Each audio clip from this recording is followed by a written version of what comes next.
السلام علیکم، welcome back to my YouTube family. تو کیسے ہیں؟ آئی ہوپ آپ سب ٹھیک ہوں گے اور آپ کا عید کے بعد عید کے باقی کے دن کیسے گزرے؟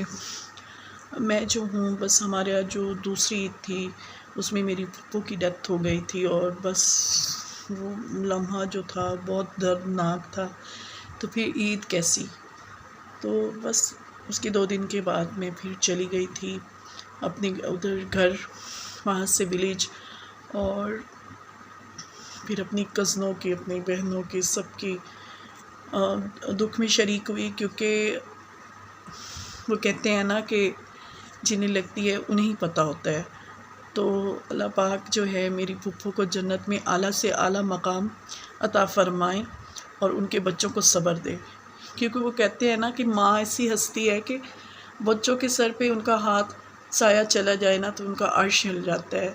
تو خدا را کبھی بھی کسی کے ماں کے بارے میں یہ نہ کہے کہ وہ اس جہاں سے چلی جائے یا کسی کو بد دعا نہ دے۔ تو اللہ جو ہے وہ مہربان ہے۔ میں اس دن گئی تھی اور بس ان کے بچے اتنے رو رہے تھے، سب کی آنکھیں سجی ہوئی تھی، کسی کو فیور تھا، کیونکہ ماں تھی نا، تو ماں جو ہے اپنے پروں میں اپنے بچوں کو چھپا کے رکھتی ہے۔ ان کی دکھ درد کا ماں جو ہے ان کا حصہ ہوتی ہے۔ ماں جب اپنے بچے کو اپنی چھاتی سے لگاتی ہے تو بچے کے سارے دکھ ختم ہو جاتے ہیں۔ تو ہماری پھپھو تھیں، بس وہ میں وہاں پہ گئی، میں نے 2 دن کا اسٹے کیا اور پھر ہمیں واپس آنا تھا، بیکاز میرے ہسبینڈ کی جاب کا مسئلہ ہے، تو اس لیے مجھے بھی جلدی واپس آنا پڑا۔ تو لیکن میں جب سے آئی ہوں یقین کریں میرا دل اتنا بوجھل ہے، میں اتنی اداس ہوں، میرا کہیں پہ دل نہیں لگ رہا۔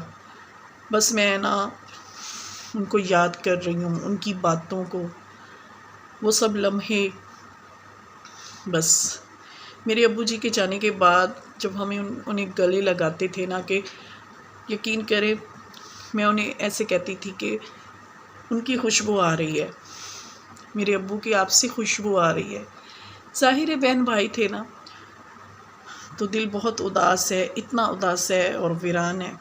بس آج سارا دن پڑھ پڑھ کے میں نے اپنی پھپھو کو بخشتی رہی ہوں، اور آپ جتنے بھی ویورز ہیں، دیکھنے والے، آپ سب کو میں یہی کہتی ہوں کہ آپ پلیز میری پھپھو کے لیے فاتحہ پڑھ دیں اور ان کے لیے مغفرت کی دعا کر دیں۔ میں آپ کی شکر کروں گی۔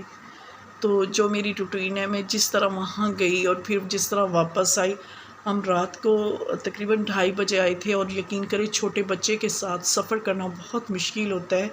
ایک سیپریٹ بندہ ہوتا ہے، چلو ہسبینڈ وائف، وہ تو مینیج کر جاتا ہے، جو چھوٹا بچہ ہوتا ہے اور رات کے ٹائم بہت مشکل ہوتا ہے۔ یقین مانے مجھے اور میرے بیٹے کو فیور ہو گیا تھا، اور ابھی تک میری طبیعت جو ہے، میرے بیٹے کی بھی اپسیٹ ہے۔ دن بس ایسے گزر گیا اور نہ ہی میں کوئی روٹین بتا سکی نہ کچھ، لیکن جس طرح ہم یہاں سے گئے اور کیسے پہنچے تو میں آپ لوگوں سے شیئر کرتی ہوں۔ کل پھر ملیں گے۔ اوکے جی، ٹیک کیئر، اللہ حافظ۔ تو یہ جی ہم اس دن جا رہے تھے تو جلدی سے ہم نے یہ ناشتہ کر لیا، ناشتے کرنے کے بعد ریڈی ہو گئے، 2 hours اور later. اس کے بعد بس اورینٹ ٹرین پہ ہم بیٹھ گئے، اور شکر ہے اورینٹ ٹرین آ گئی تھی، بس یہ ٹائم پہ ہی پہنچا دیتی ہے۔ تو بیٹا جو ہے باہر کا ویو دیکھ رہا تھا، بہت خوبصورت تھوڑا موسم ہو گیا تھا، بارش تھی، اور ٹرین میں بھی کافی، اورینج ٹرین میں ٹھنڈک تھی۔ یہ پھر ہم نیچے جا رہے ہیں کیونکہ آگے بس پہ بیٹھنا تھا، تو بس ہمیں یہ جلدی تھی کہ ہم وہاں پہ نا ٹائم سے پہنچ جائیں، رات نہ ہو جائے۔ تو یہ جی میں اپنی امی کے گھر جا رہی تھی، ادھر پھر پھپھو کے پاس سب کے افسوس کرنے جا رہی تھی۔ یہ جی میں اتر گئی، اور آگے جی ساتھ ہی ڈیوو کا اڈا تھا، تو وہاں یہ دیکھیں ویٹنگ روم میں ہم بیٹھ گئے، اور میں یقین کریں ویورز میں حیران تھی کہ اللہ تعالیٰ کی اتنی ساری مخلوق ہے، کوئی کہیں جا رہا تھا، کوئی کہیں جا رہا تھا، تو بس یہ دیکھیں بس پہ تو بیٹھ گئے تھے یہ جی ساہیوال ہم گئے تو 10 منٹ کا وہاں پہ رکی، اور جس نے واش روم جانا تھا نماز پڑھنی تھی تو ہم بھی بس باہر کھڑے تھے. تو یہ جی واپسی جو بس ہماری بس اب تیار ہو چکی تھی. آگے جی وہاں پہ 2 دن کا اسٹے کیا، اور یہ واپس میں لاہور آ رہی ہوں. لاہور واپس آنے سے 10 منٹ پہلے میری بھانجی بھتیجیاں کہتی کہ یہاں ایک مال بنا ہے تو پھپھو ہم نے کچھ چیزیں پرچیز کرنی ہے تو ہمارے ساتھ آ جائیں. ادھر میرا ٹائم شارٹ تھا، میں جلدی سے ان کے ساتھ گئی. بچوں نے جلدی سے چیزیں لی. خیر مال بہت خوبصورت تھا، ہر چیز اویلیبل تھی. وہاں سے بچوں نے چیزیں کچھ پرچیز کیں، اور بس کافی چیزیں نیو تھی دیکھنے کی تھی. اور بس میں نے وہاں سے 1-2 چیز میں نے بھی پرچیز کی. اور اس کے بعد جی ہم فون آ رہا تھا میرے ہسبینڈ کا کہ آپ کہاں ہوں، جلدی سے آ جاؤ، اوپر ٹائم نہیں ہے. تو کیونکہ ٹکٹیں ہم نے کروا لی تھی واپسی کی ہی، تو یہ بچوں نے کچھ پونیاں، ایئر رنگز، کچھ ضرورت کی چیزیں لے لی تھی. تو بس انہوں نے یہ چیزیں لی. ایک تو میں نے بھی چیز لی، اور اس کے بعد جناب یہ میں آپ کو دکھا رہی ہوں کہ اتنی خوبصورت وہاں پہ چیزیں تھیں، بہت زیادہ. بس یہ چیزیں لی، اور پھر جی یہاں پہ فون میرا رک گیا تھا، اور یہاں سے پھر ہم نے بھاگنے کی. میں اتنی پریشان تھی، میں بچوں سے بار بار کہہ رہی تھی کہ دیر ہو رہی ہے، جو چیزیں لینی ہیں لو. پھر جی ہم کھانے وال آ گئے. وہاں جی ڈیبو بس کا ویٹ کر رہے تھے، اور میں ویٹنگ روم میں نہیں بیٹھی تھی، ہم باہر ہی بیٹھ گئے تھے. کیونکہ میں جو ہوں بہت، مجھے عجیب سا فیل ہو رہا تھا، تو باہر ہی بیٹھ گئے تھے. موسم بہت اچھا تھا.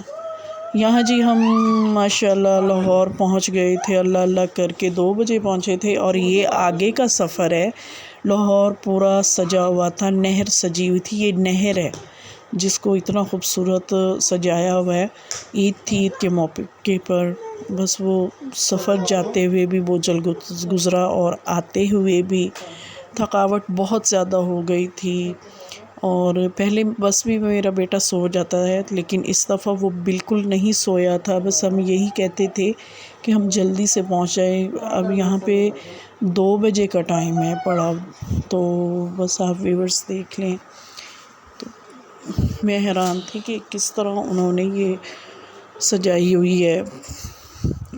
نہر اتنی سجائی ہوئی تھی، بہت زیادہ مختلف کلرز تھے. اور میں بس ہم لوگ آ رہے تھے،